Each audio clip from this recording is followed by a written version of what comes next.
Assalamualaikum warahmatullahi wabarakatuh. Selamat malam, Ibu dan rekan-rekan sekalian. Jadi di sini kami dari kelompok 1 akan mempresentasikan hasil kerja kelompok kami mengenai analisis uji data tunggal pada statistik inferensial non parametrik. Nah, jadi eh, yang pertama itu eh, kelompok kami beranggotakan 6 orang. Ada Ridho Darmawan, Naila Pramudita, Adinda Megatriana, Febriani Jayalawolo, Michael Marciano, dan saya sendiri, Javista Merah Ramadhani. Baik, yang pertama ada uji binomial yang akan dijelaskan oleh saya sendiri. Binomial adalah suatu konsep dalam statistika dan teori probabilitas yang berhubungan dengan percobaan yang diulang-ulang, di mana setiap percobaan hanya memiliki dua hasil yang mungkin, seperti sukses atau gagal, yang mengukur kemungkinan jumlah keberhasilan dalam serangkaian percobaan independen. Karena data ini N kurang dari 20, maka menggunakan rumus seperti di bawah ini. Di mana N merupakan jumlah percobaan, K jumlah sukses, P probabilitas sukses. Jenis datanya adalah nominal, kategorinya ada 2, ukuran sampelnya kecil. Nah, studi kasus itu ada sampel buah, ada 16 sampel buah, lalu perlakuannya ada yang matang dan tidak matang.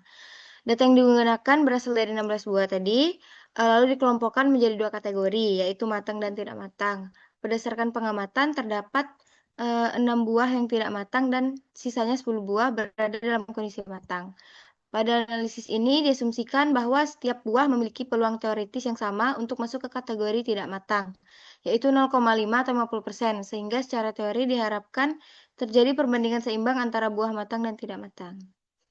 Baik, yang selanjutnya akan dijelaskan oleh Naila. Kepada Naila dipersilakan. Baik, selanjutnya itu untuk menguji apakah datanya sesuai dengan peluang teoritis tersebut, digunakan uji binomial dengan parameter total datanya itu ada 16 dan P-nya itu 0,5. Dan jumlah buah tidak matang yang diamati itu 6. Nah, dari perhitungan diperoleh nilai kombinasi 16,6 sama dengan 8008 dan peluang kejadiannya tepat 6 buah tidak matang sebesar sekitar 1.222. Selanjutnya itu dihitung peluang kumulatif yang berkaitan dengan posisi nilai KK dalam distribusi binomial sehingga dihasilkan nilai hitung sekitar 0,8778. Sedangkan nilai yang diambil dari tabel distribusi binomial pada taraf signifikan yaitu 5%, untuk kasus ini tercatat sangat kecil yaitu 0,0001. Pada lembar kerja nilai 0,8778 diperlakukan sebagai nilai hitung yang kemudian dibandingkan dengan nilai dari tabel. Karena nilai hitung tersebut lebih besar daripada nilai tabel, yaitu 0,8778, besar dari 0,0001, keputusan yang dicatat adalah H0 diterima. Nah, secara makna statistik, penerimaan H0 berarti data kematangan buah yang diamati mendukung asumsi bahwa peluang buah menjadi tidak matang adalah 0,5. Dengan kata lain, proporsi buah tidak matang dalam sampel 6 dari 16 atau sekitar 37,5%. Tidak berbeda secara signifikan dari proporsi teoritis 50% yang diasumsikan pada awal pengujian.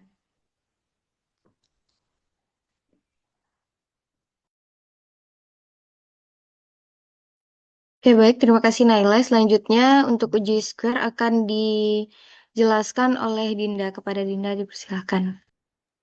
Baik, terima kasih moderator. Selanjutnya itu uji chi-square. Uji chi-square adalah metode statistik non-parametrik untuk menguji hipotesis apakah ada perbedaan antara frekuensi yang diamati atau teramati dengan frekuensi yang diharapkan. Atau untuk menguji apakah dua variabel kategoris memiliki hubungan. Uji ini sangat berguna untuk data yang tidak dapat diasumsikan terdistribusi normal. Untuk rumus dari chi-square sendiri yaitu x kuadrat sama dengan sigma OI dikurang EI kuadrat dibagi EI, atau x kuadrat sama dengan sigma OI kuadrat dibagi EI dikurang N, di mana OI yaitu frekuensi observasi kategori KI, kemudian EI yaitu frekuensi ekspektasi kategori KI. Untuk derajat bebas atau DF dirumuskan yaitu DF sama dengan K dikurang 1, di mana K yaitu jumlah kategori. Jenis data yaitu nominal, kategori 2 atau lebih, ukuran sampel besar, K sama dengan 2, EI besar dari 5, dan untuk K besar dari 2, EI kecil dari 5 tidak boleh lebih dari 20%. Next. Untuk studi kasus dari C-square sendiri, yaitu data ini berisi jumlah mahasiswa dan mahasiswa yang berobsesi dari berbagai program studi. Tugas utama dari soal ini adalah menentukan apakah terdapat hubungan antara jenis kelamin dan program studi dalam hal jumlah obsesi untuk yang dimiliki. Karena kedua variabel tersebut bersifat kategorik, maka metode analisis yang digunakan adalah uji chi-square independen. Melalui uji ini, mahasiswa diminta menyusun tabel kontingensi, menghitung frekuensi harapan, lalu menentukan nilai chi-square hitung dan membandingkannya dengan nilai chi-square tabel. Jika nilai hitung lebih besar dari nilai tabel, maka H0 ditolak. Artinya, terdapat hubungan antara jenis kelamin dan program studi. Sebaiknya, jika nilai hitung lebih kecil, maka H0 diterima, yang berarti tidak ada hubungan antara keduanya. Selanjutnya akan dijelaskan oleh Mikhail. Baik, terima kasih. Saya akan menjelaskan dari hasilnya dari soal sebelumnya. Perhitungan pada tabel menunjukkan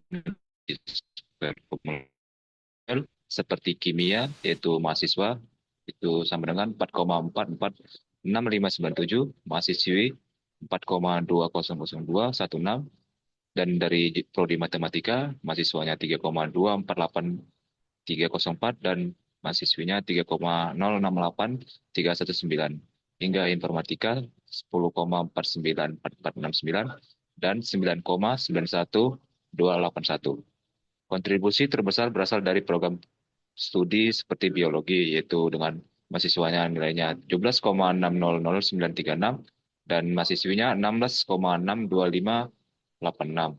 Teknik elektro 10,9478 itu nilai mahasiswanya, dan informatika 10,494469 dan mahasiswa, mengindikasikan ketidaksesuaian frekuensi observasi dengan ekspektasi yang kuat pada jurusan tersebut. Next. Nah, dari hasil yang didapatkan nilai square yaitu 107,465298, yang dimana dari hal itu dapat ditarik kesimpulan bahwa hipotesis nol menyatakan tidak ada asosiasi antara program studi dan obsesi berdasarkan jenis kelamin. Karena tadi nilai C-square-nya itu 107,465298, yang mana lebih besar dari X tabelnya yaitu 23,685, maka H0 ditolak. Menunjukkan adanya hubungan signifikan statistik dengan derajat kebebasan DF adalah 14 dengan nilai chi-square hitung sebesar 107,465298, yang jauh melebihi nilai tabel yaitu 23,685 pada tingkat signifikasi 0,05.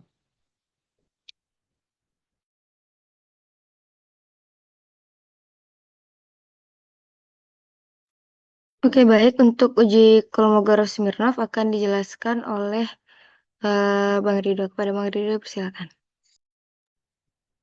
Baik, untuk uji selanjutnya yaitu uji Kolmogorov-Smirnov.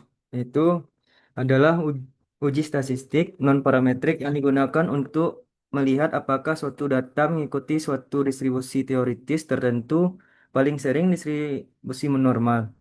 Caranya dengan membandingkan distribusi kumulatif data sampel atau distribusi empiris dengan distribusi kumulatif teoritis.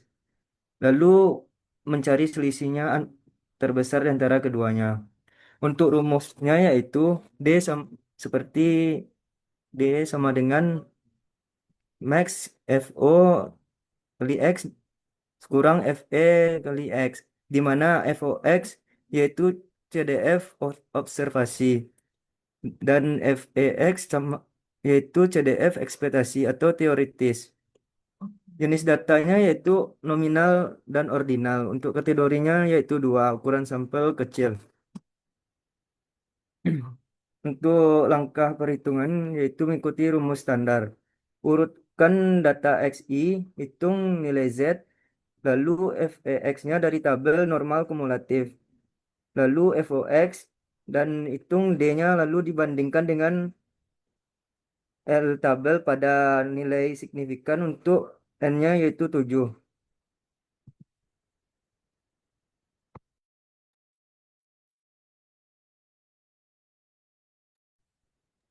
Baik, selanjutnya akan dijelaskan oleh Febri. Kepada Febri, dipersilakan. Baik, pada data kali ini kita akan mengecek atau menguji apakah data ini terdistribusi secara normal. Nah, berdasarkan langkah-langkah tadi, kita dulu terlebih dahulu mengurutkan datanya dari yang terkecil hingga ke terbesar. Kemudian kita mencari nilai XI dikurang X rata-rata, kemudian kita pangkat duakan. Kemudian kita mencari nilai Z dari masing-masing data, dan kemudian kita mencari nilai FO dan FE berdasarkan tabel. Kemudian kita mencari nilai D, itu adalah selisih dari FO dan FE, yang kemudian nanti di antara nilai tersebut kita pilih selisih terbesarnya. Berdasarkan data atau berdasarkan tabel diperoleh selisih terbesar terdapat pada hari ke-6, yaitu dengan selisih 0,10. Sehingga untuk nilai D max-nya adalah 0,281. Sehingga itu disebut juga sebagai L hitung. Sedangkan untuk L tabel berdasarkan N sama dengan 7 dan taraf 0,05 didapatkan L tabel itu adalah 0,3. Sehingga L hitung lebih kecil dari L tabel. Maka kesimpulan yang diperoleh adalah H0 diterima. Hal ini menunjukkan bahwa massa cincau yang diamati tidak memiliki perbedaan yang signifikan atau terdistribusi secara normal. Sehingga demikian massa cincau memenuhi syarat asumsi normal dan dapat digunakan untuk analisis statistik parametrik selanjutnya. Demikian penjelasan Kolmogorov, dikembalikan kepada moderator.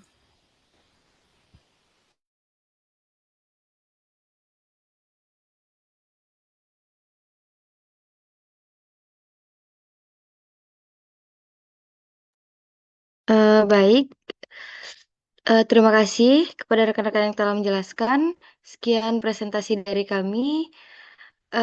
Lebih dan kurangnya kami mohon maaf. Terima kasih. Wabillahi taufiq wal hidayah. Wassalamualaikum warahmatullahi wabarakatuh.